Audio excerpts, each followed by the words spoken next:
Buenos días, jóvenes.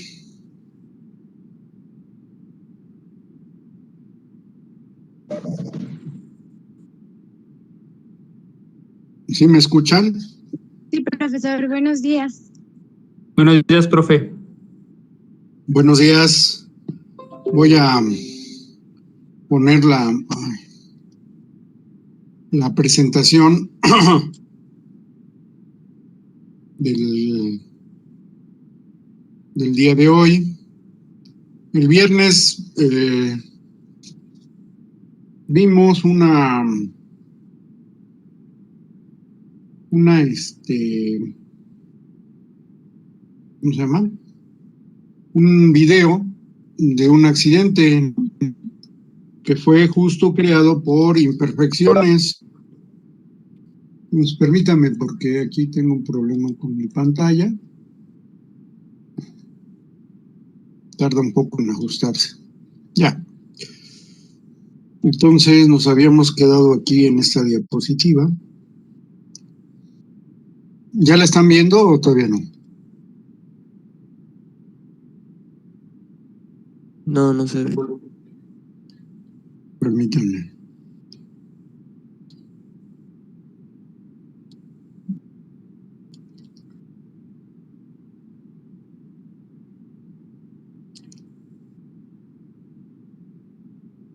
Ok.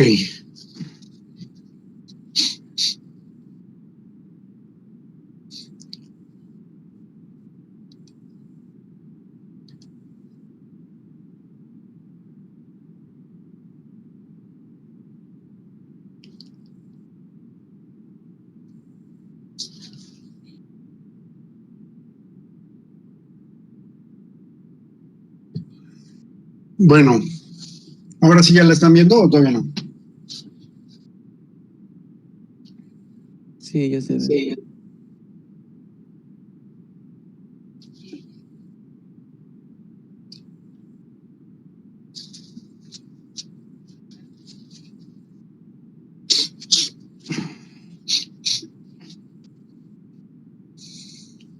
Bueno, entonces, en términos de la composición química, un material puede considerarse puro, ¿sí? Pero en cuanto a, bueno, también como al arreglo atómico, también se puede considerar que está libre de defectos. Ajá. Entonces, solamente en esas dos condiciones, o sea, cuando se tiene la composición química y cuando se tiene el arreglo atómico, se puede considerar que el material que se está utilizando, los materiales de ingeniería son muy importantes, se puede considerar que el material está libre de defectos, o sea, es casi, pues puro, ¿no? Pero, ¿qué creen? No se pueden utilizar materiales puros porque hay que mejorar ciertas propiedades como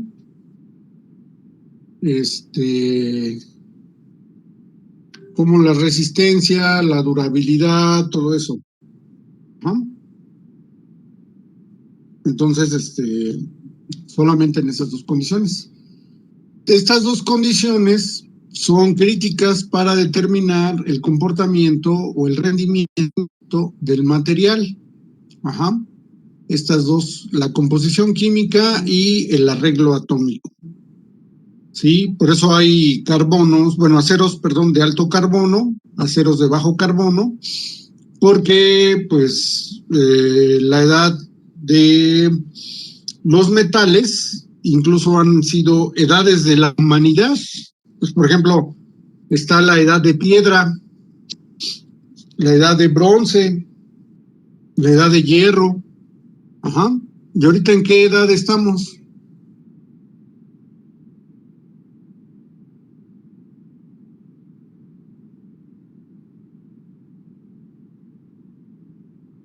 ¿En qué edad del material estamos?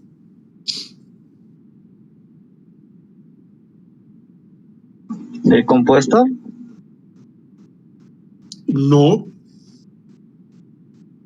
Bueno, los materiales compuestos forman parte de, están dentro de esta edad considerada reciente, ¿no? A ver, les voy a dar una pista. ¿En qué toman cuando van a la tienda, en qué toman su refresco?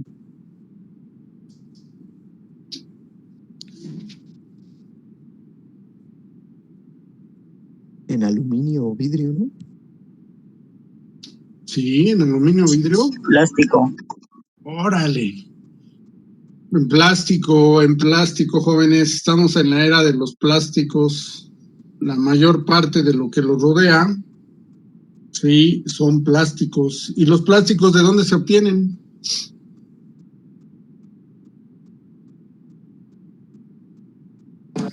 Pues de los hidrocarburos, ¿no?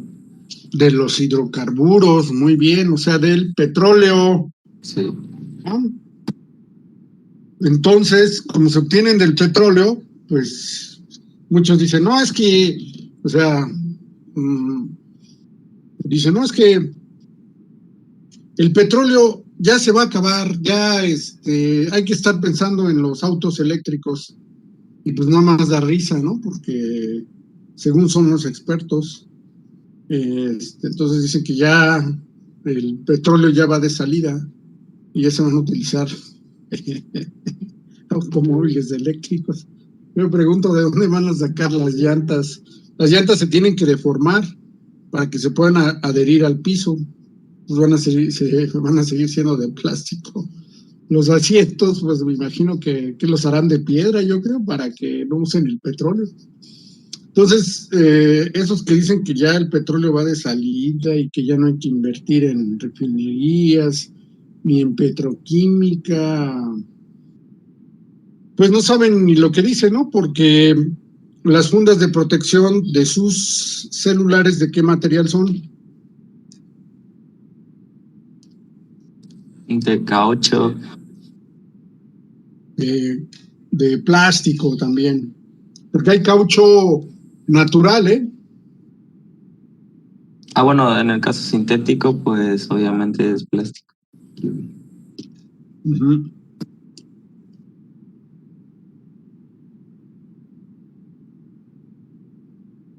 Las memorias, ¿de qué están cubiertas? Las memorias de su computadora.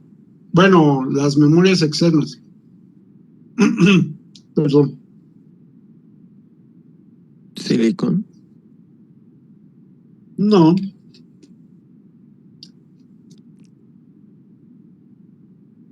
También de plástico.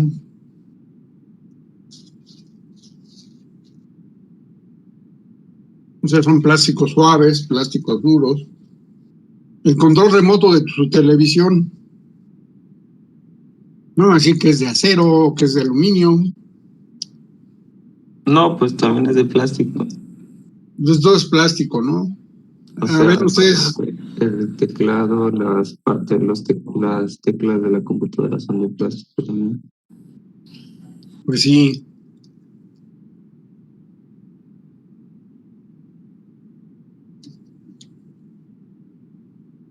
La fractura que vamos a usar, pues ahorita es de materiales metálicos,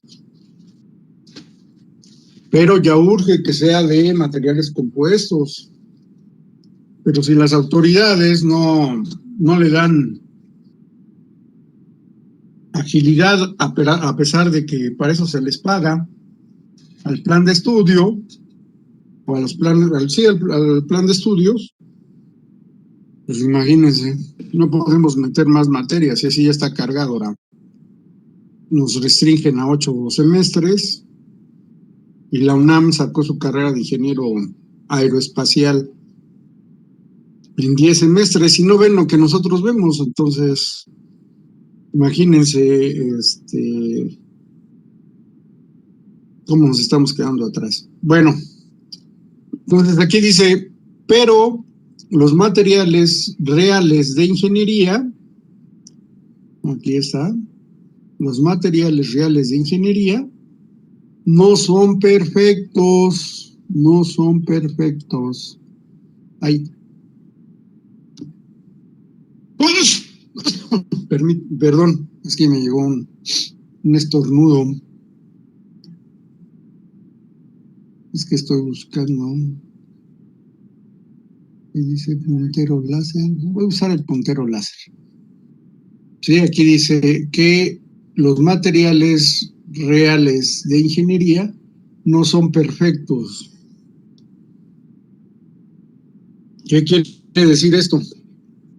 Pues que tienen defectos y que no son puros. Porque para que sean, por ejemplo, el diamante o las piedras preciosas en general, pues son prácticamente libres de defectos, ¿no? Entonces, por eso es lo que se valora, por eso es que las piedras preciosas son muy caras. Ajá. Y bueno, continuamos. Las propiedades pueden ser alteradas mediante defectos para la ingeniería o a través de defectos en ingeniería. ¿Sí?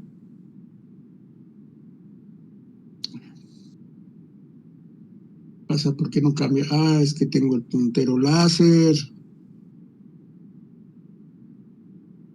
Voy a ir al... Se traba esa cosa. Ahí está.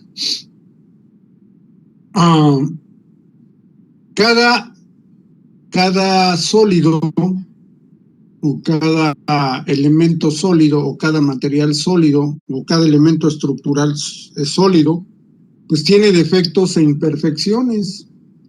Ajá. Algunas de estas imperfecciones, sí, son creadas a propósito. Sí, estos defectos son creados a propósito para un uso específico. Ajá. Para que cumplan con una función en específico. Ajá. Incluso hasta para que duren menos, para que se desgasten más y comercialmente pueda llegar a ser un negocio. Ajá. Entonces, prendido mi cámara.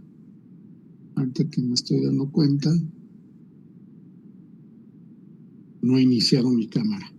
Bueno, entonces, esto es pues, digamos que tiene ciertas ventajas, pero pues nos puede llevar, o sea, como vieron en el video, ¿qué le pasó al disco de la turbina? ¿De qué material era?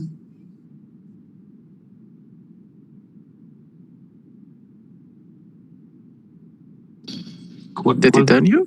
Sí, de titanio. Titanio. ¿Y de qué se contaminó? ¿De nitrógeno era? Ajá, de nitrógeno. ¿Sí? Entonces ahí no se deseaba que se contaminara. Ahí se deseaba que no hubiera imperfecciones en el disco de la turbina. Ajá. Tipos de defectos. ¿Qué tipos de defectos tenemos? Pues tenemos defectos puntuales, lineales y de interfase.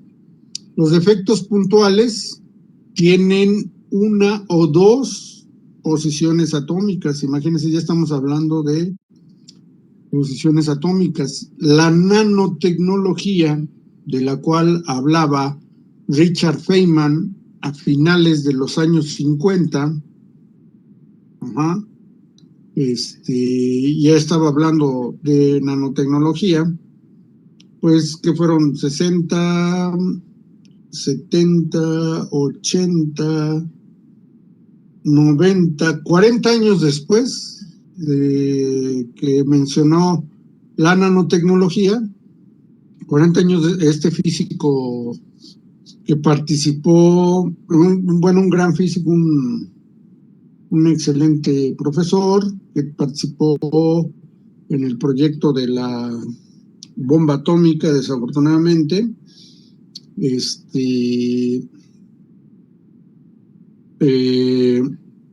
hablaba, pronosticó con base a lo que se tenía en ese, o sea, 40 años antes, pronosticó la llegada de la nanotecnología. Entonces, actualmente la nanotecnología y el Poli tiene un centro de nanotecnología.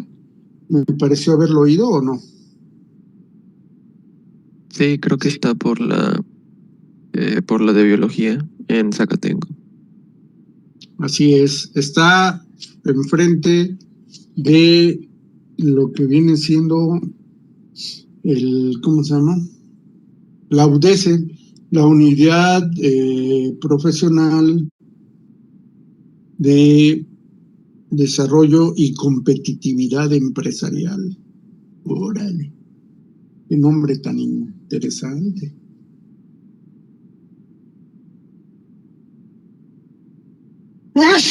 Perdón.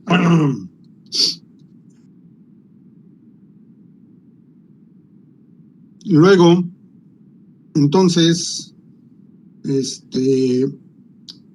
pues Estados Unidos invierte cada año más de 400 millones de dólares en tecnología a escala nanométrica y en biotecnología también.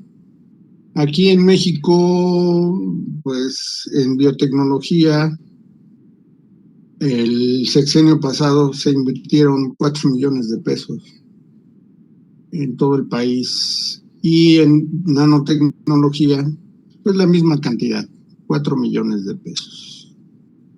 Entonces, pues, ¿quién tiene más infraestructura? ¿Quién va a vender esa tecnología? ¿Quién va a aprender más de esa tecnología? ¿Quién va a formar más recursos humanos de esa tecnología? Ahora, déjenme decirles una cosa que muchas personas no saben, o a lo mejor algunos de ustedes sí saben. A ver, pregunta para todos. Contesten, por favor. ¿Por qué Silicon Valley creció muchísimo últimamente?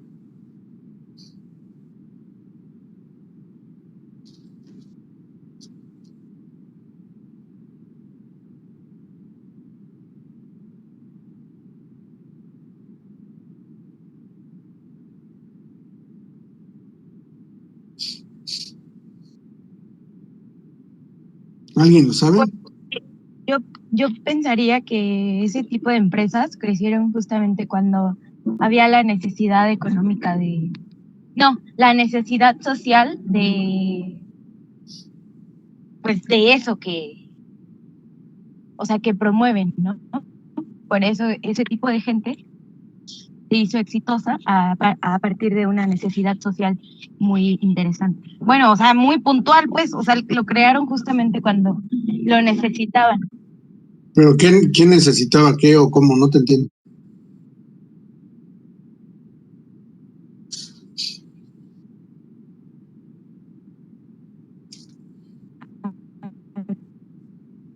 Creo que no me di a entender. ¿No? Primero dejen reestructuro para no estar diciendo babosada.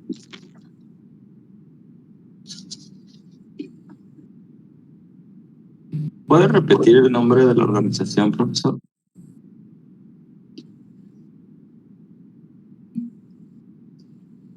Silicon Valley. ¿Silicon? Ajá. Es que no me suena, la verdad.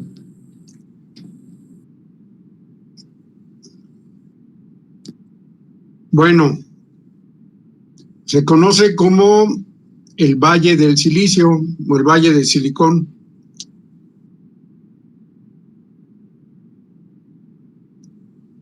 ¿Sí saben de dónde sale el silicio?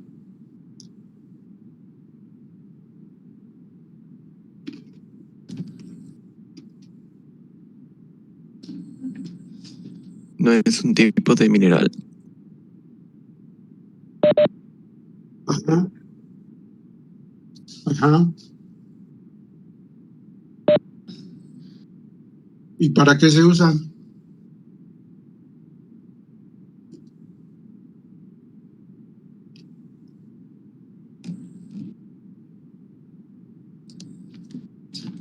Para hacer los chips, ¿no? Las aplicaciones de los Para hacer celulares, para hacer la electrónica. todo de la electrónica.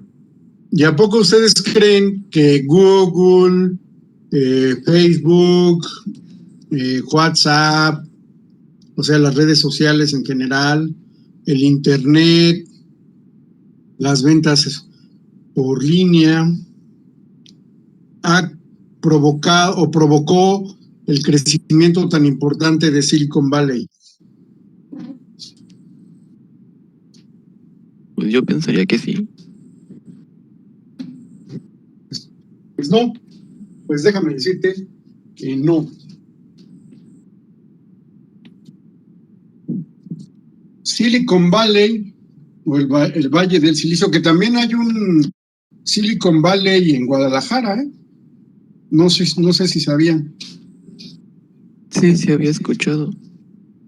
aquí en Guadalajara, pero no se compara con el de Estados Unidos. ¿Dónde está localizado el de Estados Unidos? En California, ¿no? ¿En qué parte de California? No me acuerdo. Está, creo que en San Francisco, ¿no? Más o menos.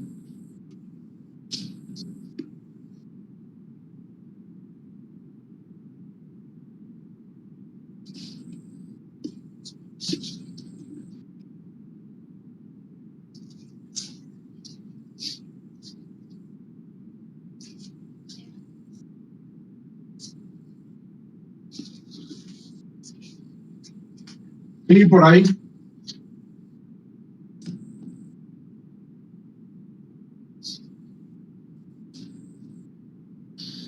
¿Cuál es la universidad que está más cerca? La de Stanford. La de Stanford. ¿Cuáles son las mejores universidades de aeronáutica en el mundo? La de MIT y la de Stanford. El MIT y la Universidad de Stanford.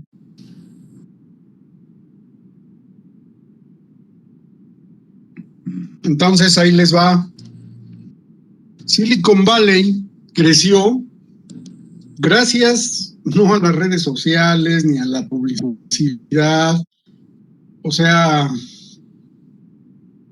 obviamente que sí tuvo una demanda a nivel mundial y creció mucho por la publicidad y lo que se manejaba ahí.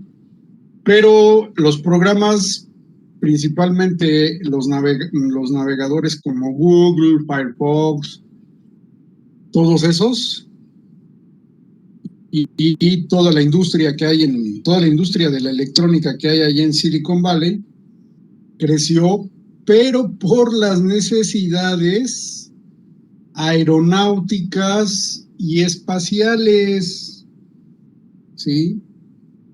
O sea, que no me los confundan los de aquí en México, pues muy pocos lo saben y muy pocos lo entienden y muy pocos lo aceptan, ¿eh? Pero en Estados Unidos, eh,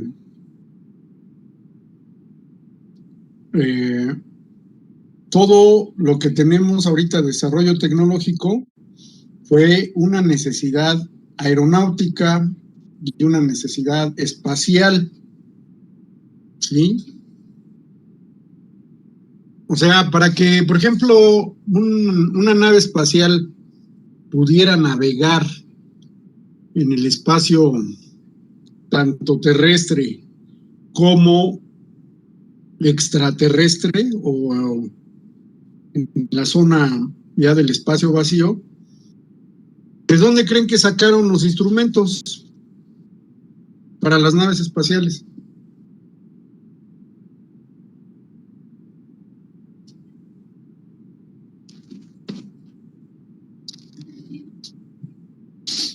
¿De dónde, jóvenes?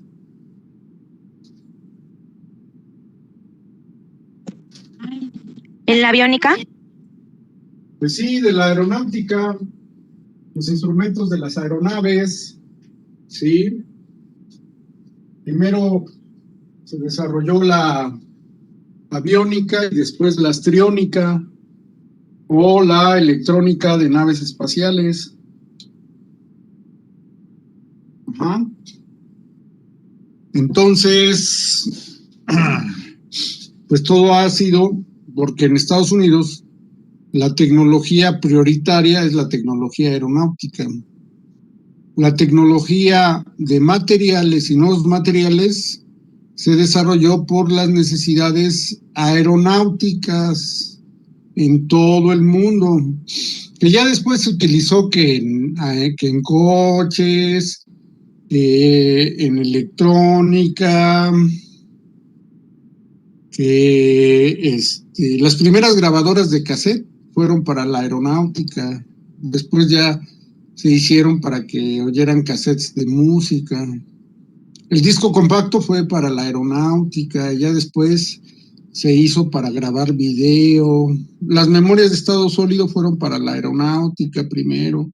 Fue una necesidad aeronáutica. Los discos duros fue una necesidad aeronáutica.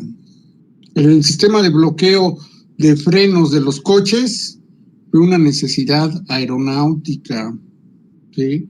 Porque imagínense un avión patinándose en la pista de aterrizaje, porque pues aterrizan a 200 kilómetros, a más de 200 kilómetros por hora, 200, 250, hasta 300 kilómetros por hora, lloviendo y está mojada la pista y le pisa el freno. Imagínense un avión patinándose en la pista de aterrizaje.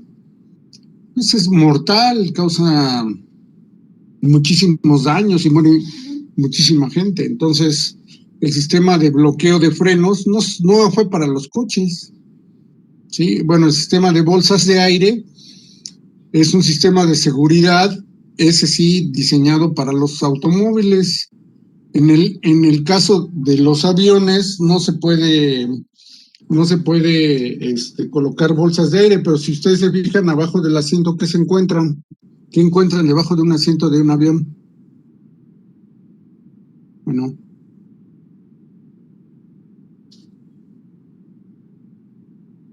Estos salvavidas que se activan automáticamente si te los pones.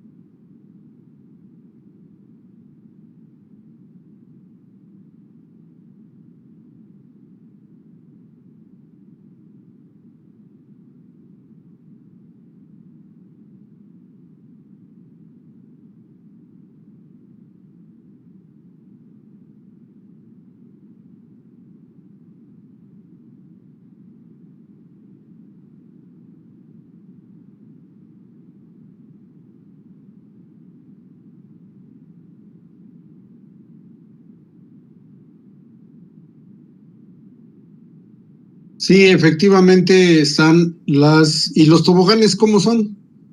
Los toboganes de emergencia de los aviones.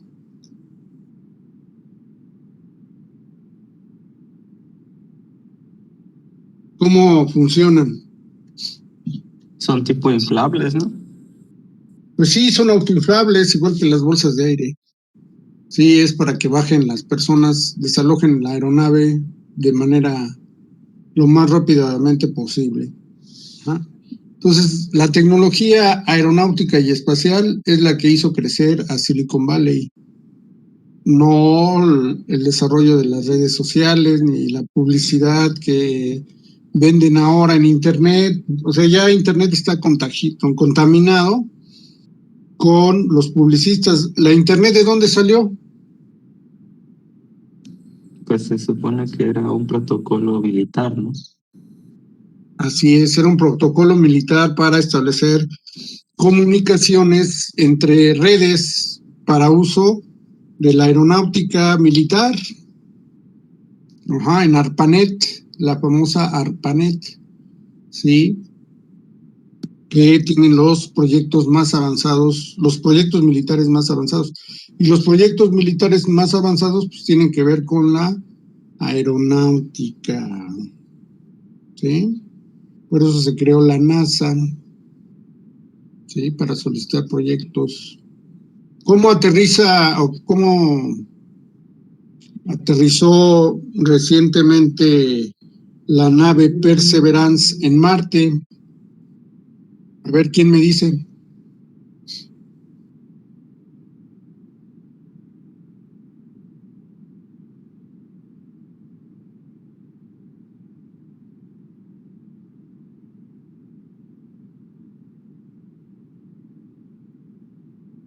Jóvenes, No sabría, esa misión no la seguí. ¿son aeronáuticos o no son aeronáuticos?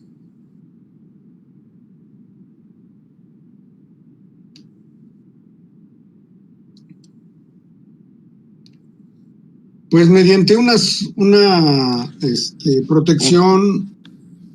Sí, adelante. Se supone que bajó a través de otra nave que descendía como de manera vertical, ¿no? O sea, a través de otra sonda propulsora, por decirlo así. Sí. Pero cuando tocó tierra, ¿cómo lo hizo? Bueno, cuando ya entró a la atmósfera marciana, ¿qué utilizó?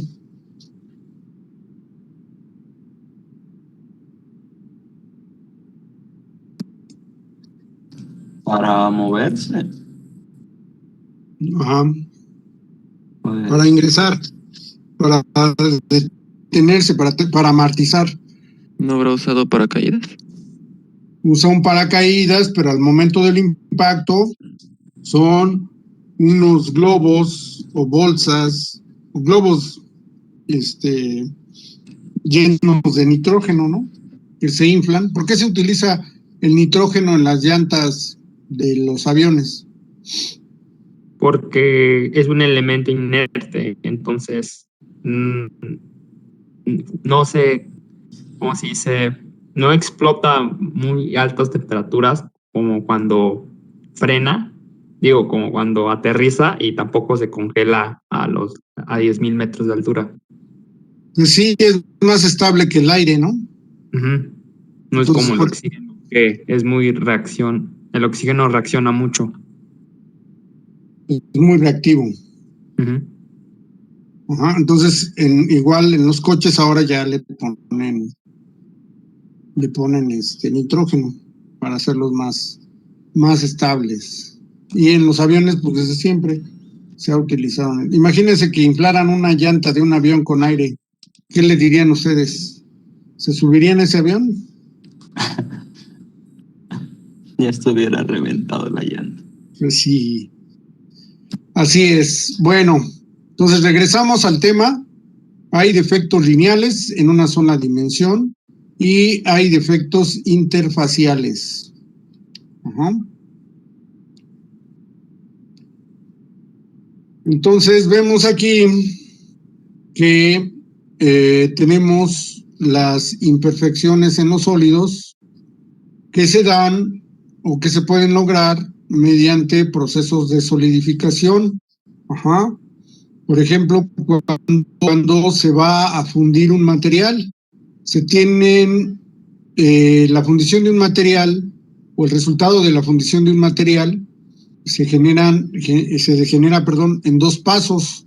El primer paso es que se permite la nucleación o la formación de núcleos, ¿sí? Y después esos núcleos van a crecer, ¿sí? Para formar cristales. Y entonces al formar cristales, pues ya se tiene una estructura granular. Ajá. Entonces, este proceso inicia con un molido del material, ajá, o también se hace completamente líquido. Ajá. Entonces, vamos a ver cómo inicia. Inicia el líquido y en el líquido, como está ahí, se empieza a dar la nucleación, o sea, se empiezan a formar núcleos. Después de los núcleos, esos núcleos van a crecer, ¿sí? Van a crecer dentro del líquido y se empiezan a formar cristales. Y esos cristales también empiezan a crecer. Después de que empiezan a crecer estos cristales, recuérdenlo bien, pues se empieza a formar una estructura granular. Ajá. Esa estructura granular, pues es la que se muestra del lado derecho. Esta es una figura que que se tomó de del capítulo 5 del Callister, Introducción a la Ciencia de los Materiales, y fue realizada por Callister y Redwish en su tercera edición. Ese es cómo se forman las imperfecciones en los sólidos. Por ejemplo, ahí en la estructura granular vamos a ver que hay fractura intergranular y fractura granular, pero eso lo vamos a ver en su momento. Sin embargo, ya estamos viendo cómo se están dando o cómo están apareciendo las imperfecciones. Ajá. Debido a la misma solidificación del material, o sea, partimos de una molienda, la licuamos, o sea, la fundimos, la hacemos líquida, la molienda del material que se obtiene o que obtuvimos de las minas, por ejemplo, el caso de la plata, o el caso del oro, o el caso del hierro, que se obtienen las vetas de una mina. Entonces se muelen, después de que se muelen se calientan, se licúan, o se hacen líquidas, y después se da un proceso de crecimiento de cristales y finalmente una estructura granular. Esto ya se los habían dicho en ingeniería de materiales, ¿sí o no?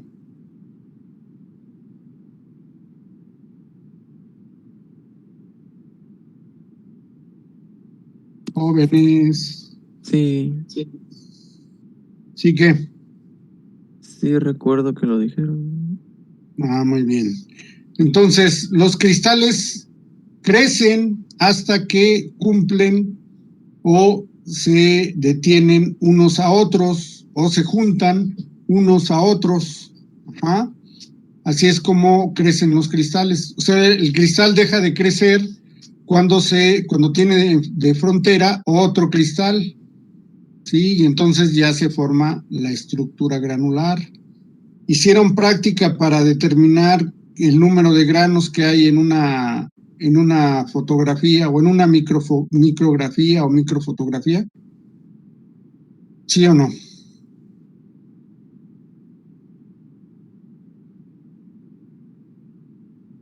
¿Por qué creen que llevan ingeniería de materiales?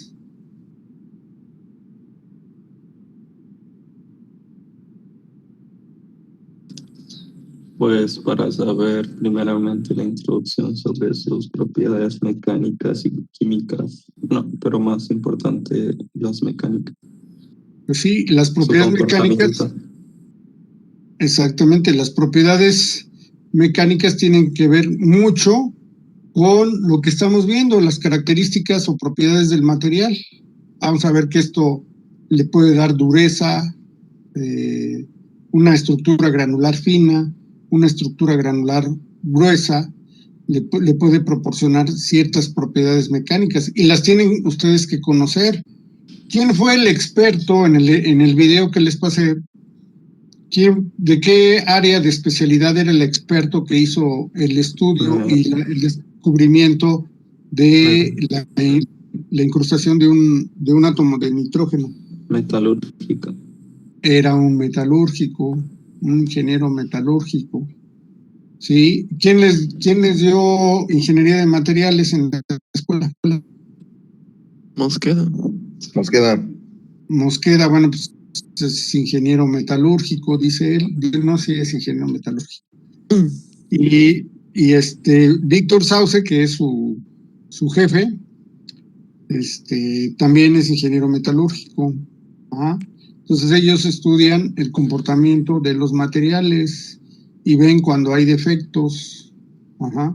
Pero ustedes, como ingenieros aeronáuticos, no los puede chorear, no los debe chorear un metalúrgico. Por eso es que ven ingeniería de materiales. Y aparte, yo introduje la materia de mecánica de fractura, porque yo la llevé durante mi doctorado. Ajá. Para que yo impartiera esta materia, yo llevé un curso en la Universidad de Kansas de introducción a los materiales compuestos y un curso de envejecimiento de estructuras aeronáuticas en la Universidad de California. Aparte, en la maestría también llevé ingeniería de materiales y en el doctorado también llevé ingeniería de materiales, o bueno, estudio de materiales. ¿Sí? Entonces, y también llevé fractura.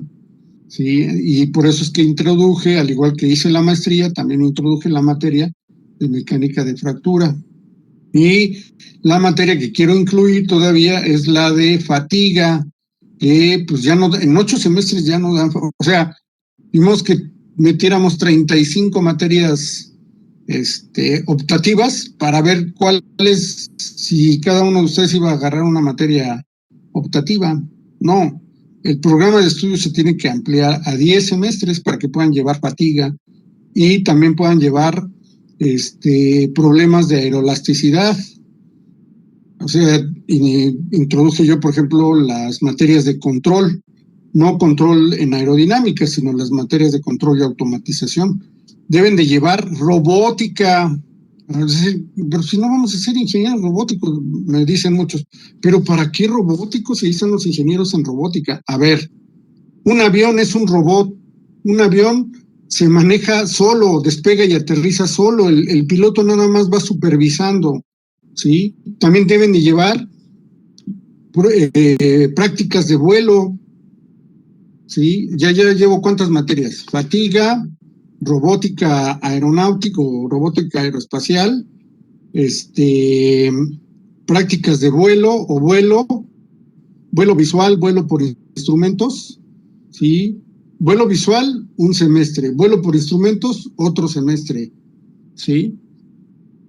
Entonces, ¿qué le pasa al plan de estudios? Los ingenieros aeronáuticos, me extraña, no parecen aeronáuticos, parecen ingenieros de otras especialidades, porque siempre se me oponen cuando digo algo de esto. No, ¿para qué robótica? No, ¿para qué vuelo visual? No, ¿para qué vuelo por instrumentos?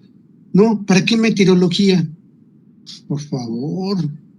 O sea, y de estructuras, de estructuras todavía falta compresión, o sea, cursos de pandeo, ¿sí? No, pero ¿para qué van a llevar pandeo? O sea, pues así ¿cómo va a mejorar el ingeniero aeronáutico si los mismos profesores que son ingenieros aeronáuticos no quieren que se den más materias? Por favor. Bueno, pero es que ya me acordé y me dio coraje. Perdón, discúlpenme. Vamos a seguir. Profe, ¿Qué pasó? y por ejemplo, si quisiera estudiar lo de fatiga por mi cuenta, ¿qué bibliografía me recomienda? Bueno, pues hay libros específicos para fatiga. Está el Anderson, está el Anderson, pues es muy bueno. El Da Silva también trae la parte de fatiga. Se pueden hacer modelos en ANSYS, en Abacus, de elemento finito de modelos de fatiga. El Hertzberg también habla de fatiga, específicamente de fatiga. Y hay un centenar de libros de fatiga. El McEvely, que es orientado a la aeronáutica, de fatiga, ¿sí? Son como, ahorita, ¿cuánto les mencioné? Como 4 o 5 libros, 5 bibliografías. Pero hay muchísimos más. Está el Sousa, Víctor Sousa, que son... Sousa es puertorriqueño, pero ya radica en Estados Unidos. Avancéis, ahorita me estoy tratando de acordar. El mismo Anderson, 7, pero no Anderson Jr., el que hace los libros de aeronáutica. Anderson, el que habla de fractura, también tiene parte de mecánica de fractura se dedica a la fatiga, ¿sí? Entonces, pero hay libros específicos, por ejemplo, el Da Silva es específico. Da Silva también es brasileño, pero vive en Estados Unidos, está radicado en Estados Unidos. Entonces, son pues, alrededor de 10, 12 libros dedicados a la fatiga. Y el McEvely es de la Universidad de Connecticut y está dedicado está orientado a la fatiga en aeronaves. ¿Cómo se escribe McEvely? Como si fuera MCA y K, con K, Kevely. McEvely, así como McDonald's, que es MC, McEvely, ¿sí? Eso es para la fatiga. Ajá. Entonces, todos esos temas, ¿sí?, no se ven en la carrera. Y con esto, si nosotros modificáramos el plan de estudios, estaríamos por encima de la UNAC, de la UNAM, de la Universidad de California, de la Universidad de Nuevo León.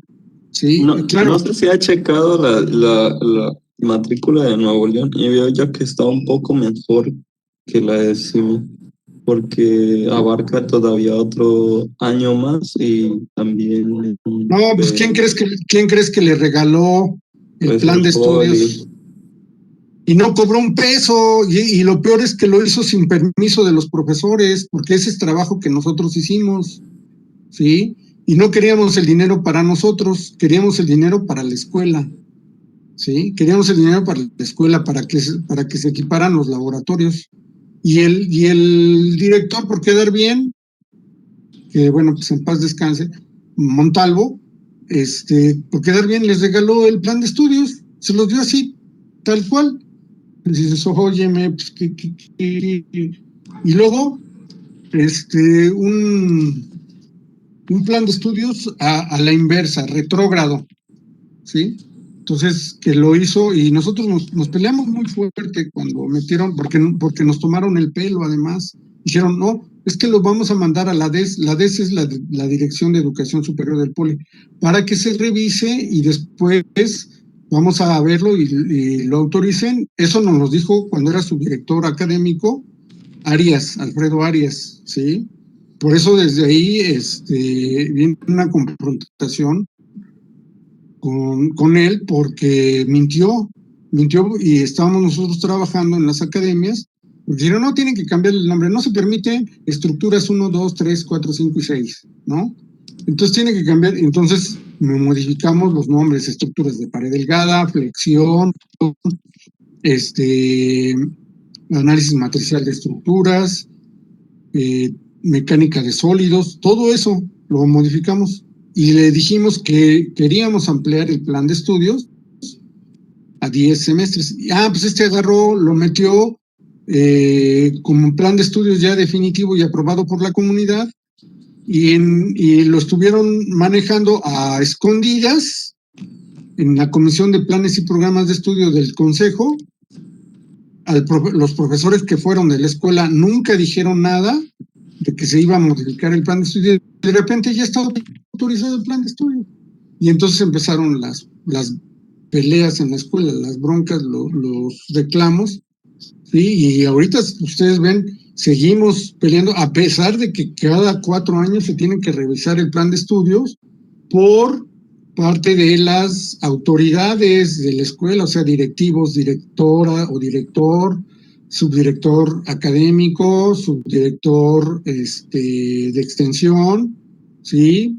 Consejo consultivo escolar, ¿sí? Consejo técnico consultivo escolar, tienen que revisar el plan de estudios cada 4 años, y llevamos desde el 2010, si el plan de nosotros, Hilario Mejía y yo, y Caudillo, era lanzar la maestría en Ciencias de Ingeniería Aeronáutica y Espacial, que yo hice, bueno, que Hilario participó conmigo, y si no participó ni Mejía ni Caudillo, en la implantación de la maestría. Íbamos a lanzar el plan de estudios, el nuevo plan de estudios de la carrera, junto con la maestría, para que encajaran perfectamente bien. Y pues obviamente, como son mayoría los que no trabajan, no, pero vamos a necesitar más maestros, ¿de dónde vamos a sacar a los maestros? O sea, una serie de peros por tanta ignorancia. Y hasta la fecha no nos ha dejado, la directora lo agarró como bandera, yo sí voy a cambiar el plan de estudios. ¿Ya lo cambiaron? Desde el primer día que tomó posesión, debió de haberse puesto a trabajar en el plan de estudios y no andar escondiendo información de que la estación del cablebús se fuera a hacer dentro de la escuela. Y yo no digo que el cablebús fuera malo, pero vean ustedes, al Cinvestav no le tocaron ni un metro cuadrado al Cinvestav. Entonces, ¿qué quiere decir? Que el Cinvestav vale más, la ESIA Ticomán vale más que la CIME Ticomán, ¿sí? Gracias a la directora, ¿sí? Entonces, imagínense los sentimientos que tengo hacia la directora. Son unos sentimientos de cariño por ella. Bueno, vamos a seguir con esto, porque ya me estoy enojando otra vez y ya no me quiero enojar. Bueno, los materiales policristalinos. ¿Qué quiere decir que sean policristalinos? Pues que tienen muchos cristales. Ajá. Entonces, aquí vamos a ver, aquí por ejemplo se ven los átomos y se ven las líneas punteadas. Estas líneas punteadas son las fronteras de los granos. O sea, un grano, si ustedes lo ven, un grano estaría formado por una gran cantidad de átomos. Ahí ven ustedes la gran cantidad de átomos en la parte de arriba, en el extremo superior en derecho. Ven la estructura de otro grano formado por muchos átomos. Los átomos, el modelo de átomo pues son esos circulitos o esas bolitas, ¿sí? Que se ven ahí. Entonces, cada una de estas fronteras pues, está definiendo la frontera de un grano con respecto del otro. El grano, como ya vimos en la diapositiva anterior, se va formando por una nucleación, va creciendo los núcleos, obviamente los núcleos de los átomos. El modelo atómico pues, sería una nube de electrones rodeando al núcleo, como el modelo de Bohr. Entonces, aquí vemos la frontera de grano, y aquí vemos un grano, aquí en el dibujo, que es del Callister, en el dibujo vemos, permítame, no sé qué me dio comezón en el tobillo, cerca del tobillo. Vemos que hay 1, 2, 3 granos, ¿no? Entonces, las líneas punteadas son fronteras de grano. Entonces, aquí, por ejemplo, ven que hay un gran ángulo en la frontera de grano, un ángulo elevado. ¿Por qué? Porque de unos átomos que están más o menos alineados, tomamos otros átomos que están alineados con los átomos que están en la parte de arriba. Y luego vemos ahí que hay un ángulo ya que se produjo, que es de desalineación, o sea, está desalineado, no está alineado. Si ustedes se fijan, en el grano superior sí hay 1, 2, 3, 4 átomos alineados, pero luego en el grano inferior hay 1, 2, 3, 4, 5, 6, 7 átomos desalineados. Entonces, ese es un gran ángulo, porque la otra frontera que hace contacto con la frontera, la otra línea de átomos que hace frontera con la otra línea de átomos que sí están alineados, forman un ángulo muy grande de desalineamiento, o desalineación. Entonces, ahí tenemos un gran ángulo de desalineamiento. Sin embargo, en el grano inferior, que es el grano que está en la parte inferior derecha, también vemos un alineamiento en donde está la línea en azul que tiene en el grano inferior, tiene 1, 2, 3, 4 átomos alineados y se quieren alinear o se desean alinear con los átomos que están en el grano más grande del lado izquierdo, que son 1, 2, 3, 4, 5, 6. Pero, el ángulo, afortunadamente, ahí es pequeño. Entonces, ¿cuál es la consecuencia de estos? Aquí, por ejemplo, se dice ángulo pequeño de la frontera del grano. Entonces, tenemos las fronteras de los granos, son las regiones entre cristales, las transiciones de una red, de una región a otra, a otra región de otro grano, obviamente. Hay un ligero desorden en el ángulo pequeño, pero hay un gran desorden en el ángulo grande. Ajá.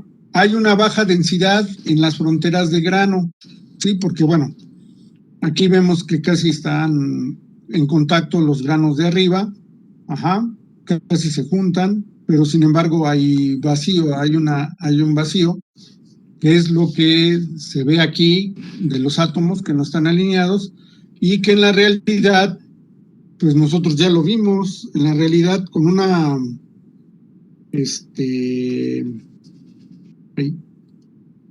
fotografía microscópica, vemos cómo están los granos, esas fronteras que ahorita la vamos a mostrar. Se cambió. Yo le puse, juro que le puse lupita, la lupa. Y me pone múltiples, las múltiples.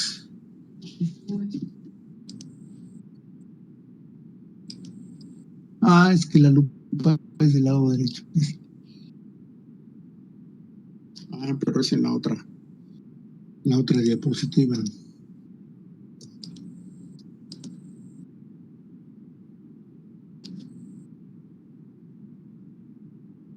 Ahí está. Entonces ven las fronteras de granos, que son átomos que no están completamente alineados. Entonces se dan esas fronteras en los granos aquí. Esas fronteras en los granos, aquí por ejemplo ven un grano pequeño, aquí un grano más grande, ¿sí? Que es un conjunto de átomos, pero que no están alineados, entonces se formaron las fronteras y cada grano pues nació como un núcleo o se formó a partir de un núcleo, como los que están acá. ¿Sí? Estos que están acá. Estos núcleos después se convirtieron en cristales y esos cristales se formaron o se conformaron como granos. Una gran cantidad de cristales se conformaron como granos. Entonces, después viene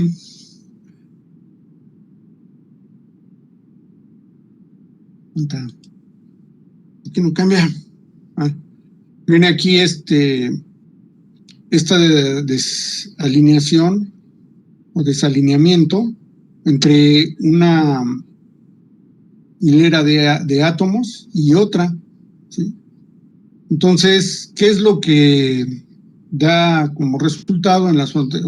Como se dan en las fronteras de grano, pues la baja densidad en fronteras de grano pues es mejor. ¿Por qué? Porque hay una alta movilidad, una alta difusividad y hay una alta reactividad, o bueno, reacción, y hay una alta reacción química. Ajá. Chemical. ¿Qué pasa? Bueno, y aquí es la realidad. Aquí vemos una solidificación, ¿sí? En donde los granos pueden ser equiaxiales, ajá, que pues tienen un tamaño,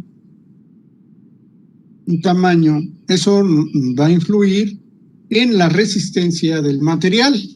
O sea, puede tener una misma rugosidad o tamaños de granos de una misma rugosidad, en todas las direcciones, y puede tener una forma columnar. Esto es muy importante, la forma columnar, por ejemplo, para la fabricación de álabes de turbina de los motores, ¿sí? Que pues se presentan granos que son o que se hacen crecer, que se elongan, ajá. Entonces que tienen una gran elongación, y un crecimiento columnar de granos es muy favorable para la resistencia de las fuerzas centrífugas y de temperatura en los álabes de las turbinas. Vamos a ver, de ejemplo, un álave de turbina más adelante. Ajá. Profesor, Entonces, disculpe, no entiendo, o sea, no comprendo muy bien qué es la forma columnar. Solamente es así, literalmente la forma en columna. Exactamente, o sea, se llama columnar porque un grano se va encimando sobre otro, sobre otro. Un ejemplo, agarra las fichas, bueno, las tapas, los tapones de botellas de agua, de medio litro o de litro, bueno, en general, y verlas formando una sobre otra, una sobre otra. Esa es una formación columnar, pero cada tapita sería un grano, o es un grano, y entonces eso te va formando una columna de granos, y esos granos generalmente pueden formar un solo cristal o tienden a formar un monocristal porque tienen la misma formación. Entonces, al formar un cristal, un solo cristal, no, pues el álabe se vuelve súper resistente y y además súper resistente en cuanto a fenómenos aeroelásticos, de fuerza centrífuga, de fuerza del viento que los está impactando, ajá, y le das la forma aerodinámica que requieres, ¿sí? Aquí incluso se puede ver una formación columnar donde está la flecha azul. Entonces ahí ves como 1, 2, 3, 4, 5, 6, 7, 8 granos tienen una formación columnar, 9. A ver, son 1, 2, 3, 4, 5, 6, 7, 8, 9, 10, 11, 12 granos que no tienen la misma forma, pero que tienen una forma de columna. O sea, aquí donde estoy poniendo el apuntador, pues está la columna de granos hasta arriba, desde esta arriba hasta esta parte. Hasta aquí ya termina porque ya se empieza a poner vertical. Ajá. Ya no ¿Le es una puedo columna. preguntar otra cosa? Claro que sí. Ya no comprendí muy bien. Entonces, la forma columnar debe de este tipo de estructuras, por ejemplo, en los álabes que usted comentó, deben de tener formación de cristales o no, porque eso yo entendí que la formación de cristales era una imperfección del sólido y eso hacía, pues no es buena para No, la estructura. No entendí muy a ver, bien, perdón. no, la agrupación o crecimiento de cristales forman un grano. Es decir, los cristales siguen creciendo hasta formar un grano. Ajá. A ver, me regreso otra vez.